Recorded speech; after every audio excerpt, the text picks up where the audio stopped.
Hey guys, today I've got something sort of interesting to talk about, and that is my Canon RP. It's the camera I'm filming on right now, and I've been using it for quite a while. And today I specifically want to touch on the idea that this camera is an amazing camera, especially for photographers. Now, I love its video capabilities, but it excels primarily in the photo world. And here's some of the features and some of the reasons why I think that. So typically I would insert some cool B-roll right now of my camera, but seeing as I'm filming this on my camera, I don't really have a way of filming my camera because I don't really have another camera. So just imagine some cool B-roll of my RP right about now. And if you see me looking down, that's because I have notes, because I have a terrible memory when it comes to remembering these sort of video ideas. So that's what's going on. Okay, so for starters, this camera is super easy to use. It's one of the most intuitive cameras that I've used.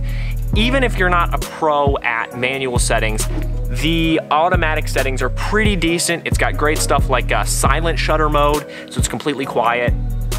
It does tend to oversaturate the colors. That's the one big downside that I have found when I am using it in automatic, which rarely to never happens. But the colors leave a lot to be desired because they're super saturated and just like, ah. So I would highly recommend using it in manual. But even in manual, it's pretty easy. The menus are really simple, especially compared to the old Nikon I used to shoot on. Way easier to understand, super simple to find all the controls and stuff you're looking for. So that was a big plus on this camera. Even beginners will easily be able to figure out how to take great photos really fast. If you're interested in me making a video talking about good photo settings for this camera, comment down below if you're interested and I might make that video, who knows. All right, moving on, second thing. This thing is super fast. Now, it's not the fastest camera out there for sure, but it can shoot 5 photos a second in manual, and that's with the manual shutter mode. So that works so well when I'm trying to get things of maybe people dancing or jumping, some action sports on a bike or a skateboard, something like that. It's really easy to make sure I don't miss any frames. Now, yes, it does create a big backlog of footage I have to go look through later to find out what is the best frame, but having that high speed means I don't miss any shots, especially useful in critical things like weddings, where you really cannot afford to miss any moments. All right, another good thing, dynamic range is insane. As far as I can tell, you can shoot from 100 to 8,000 ISO before it starts getting grainy. You know, like that grain that comes in that you can't remove in post that's just obnoxious? You can shoot up to 8,000 ISO before you start getting that grain introduced.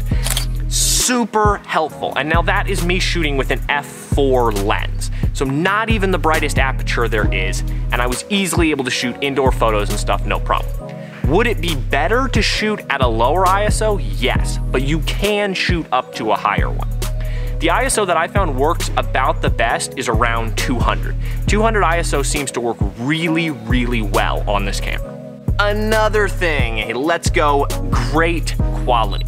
So it's got 20 megapixel JPEG and RAW. You're able to shoot JPEG and RAW at the exact same time. So if you want double the amount of footage, so you need to maybe send JPEGs to a client fast and then work on the RAWs later, you have that option. It does shoot C-RAW if you need smaller file sizes.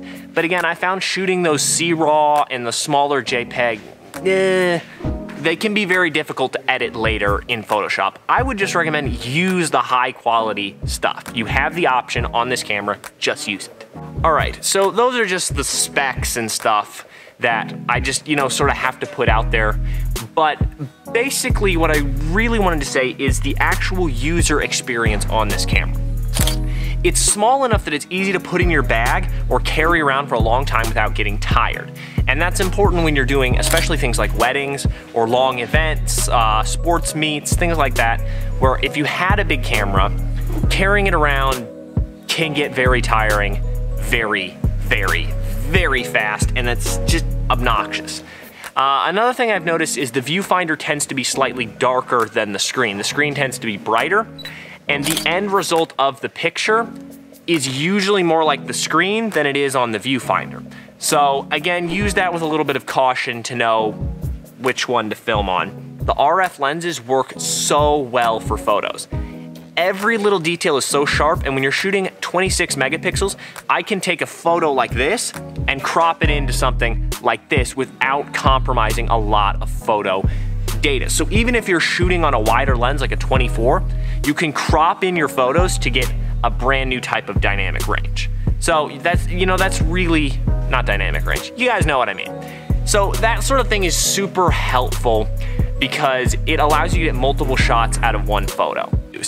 And the reason I think this camera is more photo-based than video-based is all three of the custom channels all are for photos. So you can't make a custom video setting mode. You have to shoot in video or in manual. And I would recommend video just because, you know, it's optimized for video. It does have some amount of built-in stabilization, and if you use a lens with stabilizer, but the camera seems to be more geared towards photos. And on the side of photos, it really excels. It doesn't have as many of those really high-end video features, like it does shoot 4K, but only 4K, 24 frames per second, and even then with a crop. So as you can see, the video specs leave something to be desired, but for the price range, in my opinion, this is the best mid-level mirrorless camera that you can get. It takes decent video, but most of all, if you're a photographer, it will definitely manage any of your events, any of your projects, things that you need to do, no problem, and will never give you headache or hassle or burnout on you. So those are my thoughts on the Canon RP as a photo camera. Also, if you're wondering where the heck I am, I'm sitting in a sukkah and under a tent, just because I thought the lighting here was cool with, you know, the stuff on the background. Yeah, with that being said, I hope you guys enjoyed this video. If you did, drop a like, drop a comment, subscribe to my channel for more content, and I will see you guys in the next video.